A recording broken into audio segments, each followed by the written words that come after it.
ষড়ঋতুর দেশ বাংলাদেশ হেমন্ত পেরিয়ে প্রকৃতিতে যখন কুয়াশা আর হিমেল বাতাস জানান দেয় শীতের আগমনী বার্তা ঠিক তখনই বদলে যেতে শুরু করে জাতীয় কবি কাজী নজরুল ইসলাম বিশ্ববিদ্যালয়ের ক্যাম্পাস। ৫৭ একরের এই ক্যাম্পাসে শীতের সকাল মানেই এক ধরনের নীরবতা। ভোরের আলো ফোটার সঙ্গে সঙ্গে কুয়াশার চাদরে ঢেকে যায় রাস্তা, মাঠ আর গাছপালা। শিশিরে ভেজা প্রকৃতি আর হালকা হিমেল হাওয়া মিলিয়ে তৈরি হয় এক শান্ত মায়াবী পরিবেশ। শীতের সকালে ক্যাম্পাস যেন একটু ধীর হয়ে আসে। ব্যস্ত ক্লাস আর রুটিনের মাঝেও শিক্ষার্থীরা থমকে দাঁড়ায় প্রকৃতির এই বদলে যাওয়া রূপে। মনে হয় এটা শুধু পড়াশোনার জায়গা নয়, অনুভব করারও একটা ঠিকানা।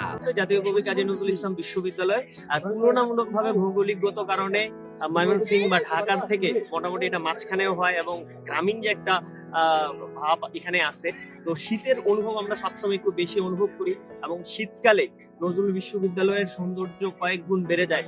সবাই মিলে ফ্রেন্ডদের সাথে একসাথে কুয়াশা দেখতে বের হওয়া, সকালের যে শীতের খেজুরের রস খাওয়ার যে ব্যাপারটা, সবকিছু মিলিয়ে এবারে শীতটা আসলে অন্যবারের শীতের থেকে অন্যরকম যাচ্ছে। শীত এলেই ক্যাম্পাসের প্রতিটি কোণ যেন হয়ে ওঠে গল্পের জায়গা। ক্লাসের ফাঁকে বন্ধুদের আড্ডা, চায়ের কাপে জমে ওঠা হাসি আর তর্ক।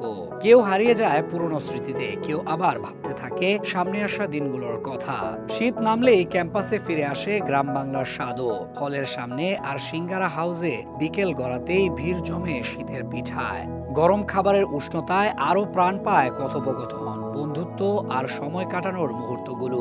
দিন গড়িয়ে সন্ধ্যা নামলে ক্যাম্পাসে আবার নামে হালকা কুয়াশা। আলো আঁধারির মিশেলে নজরুল বিশ্ববিদ্যালয় তখন আরো নীরব, আরো গভীর হয়ে ওঠে, যেন পুরো ক্যাম্পাসটা একটু নিজের ভেতরে ঢুকে পড়ে।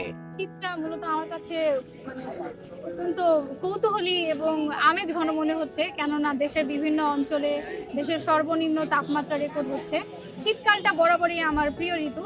শীতকাল আমার বরাবরই বেশ পছন্দের একটি ঋতু, এবং গ্রীষ্মকাল, বসন্তকাল অনেকের অনেক রকম ঋতু পছন্দের, কিন্তু শীতকাল আসলে আমার ভীষণ পছন্দের, কেননা শীতকালে একটা আলাদা রকম একটা আবহ তৈরি হয়। সব মিলিয়ে শীতের ছোঁয়ায় নতুন এক আমেজে ধরা দেয় জাতীয় কবি কাজী নজরুল ইসলাম বিশ্ববিদ্যালয় ক্যাম্পাস, যেখানে শীত শুধু একটি ঋতু নয়, এটা অনুভব, স্মৃতি আর মানুষের সঙ্গে মানুষের সংযোগের এক নীরব গল্প।